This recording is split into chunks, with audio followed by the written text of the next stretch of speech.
Méditation de Reinhard Hirtler. Good morning, good morning, good morning. Bonjour, bonjour, bonjour. John continues to say, delightfully loved ones, don't imitate what is evil, but imitate that which is good. Jean dit ensuite, cher ami, que j'aime profondément, ne suis pas le mauvais exemple, mais recherche le bien. Isn't that a typical way that John would address the church? Delightfully loved ones. I love that. N'est-ce pas une allocution typique de Jean à l'Église? Cher ami que j'aime profondément. Oh, comme j'aime bien cette formulation. It's nice when you call somebody, hey, beloved, but to call somebody delightfully loved ones, that's very special. Il est beau de désigner quelqu'un comme cher, mais profondément aimé, c'est encore quelque chose de spécial. Since John was very close to the heart of Jesus, I take the liberty to say that Jesus says to you right now, you are my delightfully loved one. Vu que Jean était très proche du cœur de Jésus, je me permets de te dire maintenant, tu es mon cher ami, ma chère amie que j'aime profondément. Do you know what Jesus said to me one time quite a while ago? I was just spending time in the early hours of the morning hanging out with Jesus. Sais-tu ce que Jésus me dit il y a un certain temps? Je passais justement du temps le matin de bonne heure avec Jésus.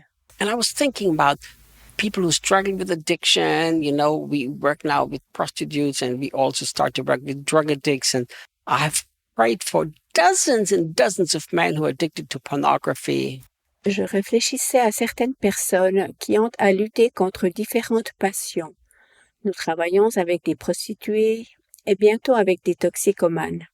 J'ai prié avec des dizaines d'hommes qui étaient accros à la pornographie. And one day I was just spending time with Jesus and thinking about so many people struggling and so many addictions and food addictions and alcohol addictions and sex addiction and social media addictions. So many addictions today all around me. Un jour, je passais du temps avec Jésus et je réfléchissais au fait que tant de personnes ont à lutter avec des passions telles que l'anorexie, l'alcoolisme, la dépendance sexuelle, la dépendance des médias sociaux, enfin tant de passions, d'addictions tout autour de moi-même. It's almost like, Jesus, is there any hope? If you don't come back soon, the whole church will be addicted. C'est presque comme si je disais, Jésus, y a-t-il encore de l'espoir? Si tu ne reviens pas bientôt, toute la communauté sera dépendante ou accro à quelque chose. A woman called me, that beautiful family, 2 children. Everything seems beautiful. She said, I'm going to leave my husband because he doesn't even have time for me because the only thing he does is play video games. I thought, oh my goodness, this is so sad. Une femme qui a une merveilleuse famille avec 2 enfants et où tout semble en ordre, me téléphona en disant « Je vais quitter mon mari, car il n'a jamais de temps pour moi. La seule chose qu'il fasse est de regarder des jeux vidéo. » Et je pensais « Oh, mais c'est incroyable, c'est si triste. » And he's one of the men that I admire so greatly. Et il était pourtant un de ces hommes que j'admirais. So yeah, I was sitting in my chair with Jesus and I was thinking like, it almost looks like everybody's addicted everywhere. Jesus, help us. Étant assis dans mon fauteuil avec Jésus, je pensais « Il semble y avoir partout de l'addiction. Presque chacun est accro. Oh, Jésus, aide-nous. » And you know what Jesus said to me? It was so impacting to me. Et sais-tu ce que Jésus me dit? Ceci m'a profondément ému. He says, Reinhard, experiencing and understanding my deep, intimate love for them will absolutely substitute every addiction in the world.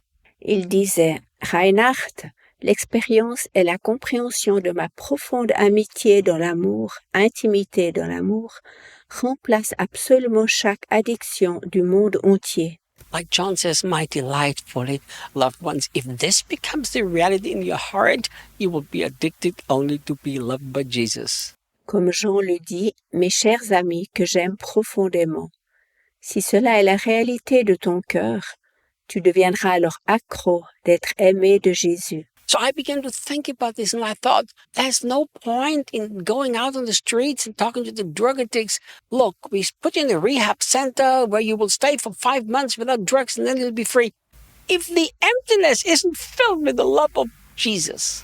J'ai commencé à y réfléchir et je pensais que cela ne fait aucun sens d'aller dans les rues, de parler à des toxicomanes pour leur dire « Oh, nous t'amenons dans une clinique de réhabilitation et tu y seras pour 5 mois sans drogue et ensuite tu seras libre. » Mais si ce vide n'est pas rempli par l'amour de Jésus, The more our hearts are filled with being the delightful, loved ones of Jesus, the more we don't need anything else to satisfy us.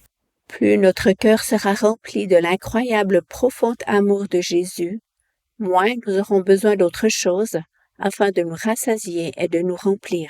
And then John gives us some very, very simple advice. Ensuite, Jean nous donne un très très simple conseil. He says, don't imitate what is evil, but imitate that which is good. Il dit, ne suis pas le mauvais exemple, mais recherche le bien. I'm not sure if we understand the power of people imitating us. Je ne suis pas sûre si nous comprenons réellement la puissance qu'il y a lorsque des personnes nous imitent. I understand and I live with kind of awe of that a lot of people are watching me, a lot of people knowing me, and there are a lot of people imitating me. Je l'ai compris et je vis avec un certain respect à cet égard, sachant que bien des personnes me connaissent, m'observent, me regardent et m'imitent. That's a good thing if I am a great model of Jesus Christ, but it's a very dangerous thing if I'm a model of his selfish preacher. C'est quelque chose de bien et de formidable d'être un exemple pour Jésus-Christ, mais c'est quelque chose de dangereux si je suis un prédicateur égoïste. So there are two sides. The one who is in leadership, what do you model? Because be careful, people are going to imitate you. Il y a donc deux côtés. Si tu as une fonction de responsable, quel exemple vis-tu? Sois prudent, car les gens vont t'imiter. But there is the other side. If you are just any random Christian, you better be very careful who you choose to imitate and what you choose to imitate. L'autre côté est que, comme chrétien, tu dois prendre soigneusement garde. Qui est-ce que tu imites et ce que tu imites? John's very clear. We imitate what is good. We don't imitate what is bad. Jean est très très clair. Nous imitons le bien, nous n'imitons pas ce qui est mal. And then he says, and he finishes like this, whoever does good is of God, whoever does evil has not seen God. Il termine par ces mots. Celui qui pratique le bien est un enfant de Dieu. Celui qui commet le mal prouve qu'il ne sait rien de Dieu. You see, the Bible is very, very clear that there's absolutely no evil whatsoever in God. There's only good in God. La Bible est très très claire qu'en Dieu, il n'y a absolument aucun mal. En Dieu, il n'y a que du bien. So we cannot run around imitating evil all the time and then we say, yeah, I'm a Christian, I know God very well. Nous ne pouvons pas sans cesse copier le mal et ensuite dire « Oh, je suis chrétien, je connais bien Dieu ». When the Bible says here, he has not seen God, in the original Greek, one of the meanings is that he has not truly perceived and experienced God. Si la Bible dit dans l'original grec « Il n'a pas vu Dieu », cela signifie entre autres qu'il n'a pas aperçu Dieu, qu'il ne l'a pas expérimenté. So let's understand that all day and every day we have opportunity to imitate good.